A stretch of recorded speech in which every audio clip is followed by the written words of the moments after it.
we are back once again with Inward Bound for Mindful Living. I think we were on a trajectory sort of with our talk as well. And when you were saying that, Mr. Suryachi, I remembered this quote, and it's something that I've always had in my mind.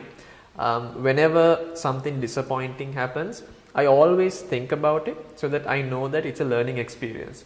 And it's actually by a late professor who died of cancer. You might be knowing him as well, Randy Pausch, from the Carnegie Mellon University. And he has this famous quote in his book, The Last Lecture. The quote says, experience is what you get when you don't get what you want. And I always keep that in mind because as the quote itself suggests, if you're disappointed about something, don't think that you've lost everything. You'll learn something from it as well. So I think what we were talking about now as well, I think is fitting for that, because necessarily all things don't happen for good. I mean, it doesn't happen the way we want it, but there's always a takeaway out of it, isn't it? Yeah. And I think the beauty of mindfulness is it helps you to choose that lesson. Right. I always tell in life, first the exam, then the lesson. In the classroom, first the lesson, then the exam. So that is why mindfulness is such a useful skill. Because you always get this ability to look at things and then learn from them. Right. And you discover more about yourself than anybody else. Secondly, when you are mindful, say you are in a situation with another person, and invariably, I think science has proven that there is this mirroring that happens. You know, what goes in your brain, they say brain waves are more like an open system which couples with the other person. Right. You tend to mirror. So, when you are angry, when you are disturbed, and chances are that when I empathize, or even without my knowledge, I will get reflections on the same way. Right, okay. Then I also get drawn into that. Then, can I help you or can I help myself? No. It's like you are drowning and I am also holding on to it and I am also getting drawn. You see this is happening all the time. So, when you are mindful, you can take a step back and then maybe look at it from a positive way. Look at it from a different point of view. Or at least you will see, you can probably begin to see what goes on in the other person's mind. You know? That's true. So then what happens is you operate from a completely different mind operating system, so to say. Right? So I'm not saying people who are practicing mindfulness don't have problems in life. Then it is not a life. It's a very boring thing. It's nature of life to it's have nature problems. of life, right?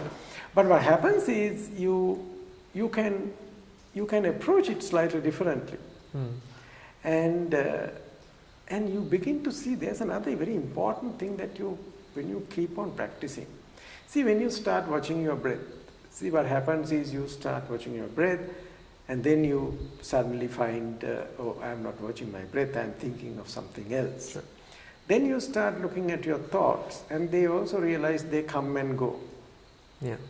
And this constant change in nature of things, without our control, you sometimes slowly begin to realize that's the way things are. Things always change. And we have very little control. Although we think we are in control. Sure.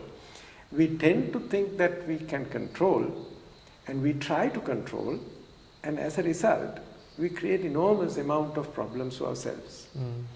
I'm not saying you allow things to happen, but you must know, although you take all the things, right, some things don't happen the same way. I think what people need to understand as well then, Mr. Suraj, is that when you take, I think there's a misconception among some people that when you consider being aware and mindfulness, it is the process of changing everything. It is not. It's actually your life.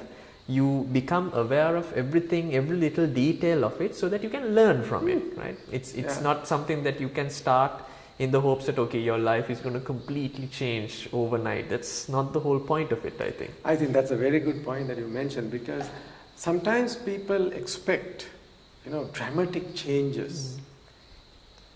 There may be people who have had dramatic situations and dramatic changes, but whether they sustain it, I don't know. Right? Because we have seen people who have experienced, who have survived tsunami.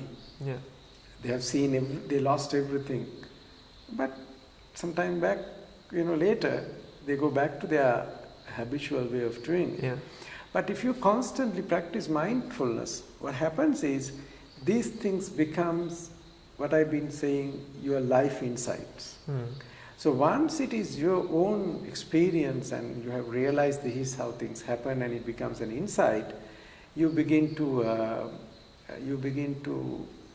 allow that influence, that insight, condition your being. And if we are lucky, the people around us also will harness and see that and sort of change in that way as well.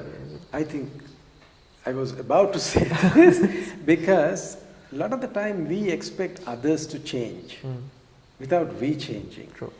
And the only person that I can change is myself, not others. Correct. But when I change, I bring that behavior to the community with whom I am living, my immediate family, my workplace.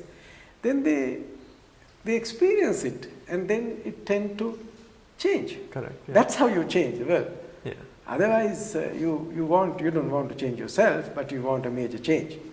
And so if you want to bring mindfulness into organization, so the best way to do it is you start practicing a few minutes a day. Then your outlook and your approach and your attitude changes. Then what happens is it has a ripple effect.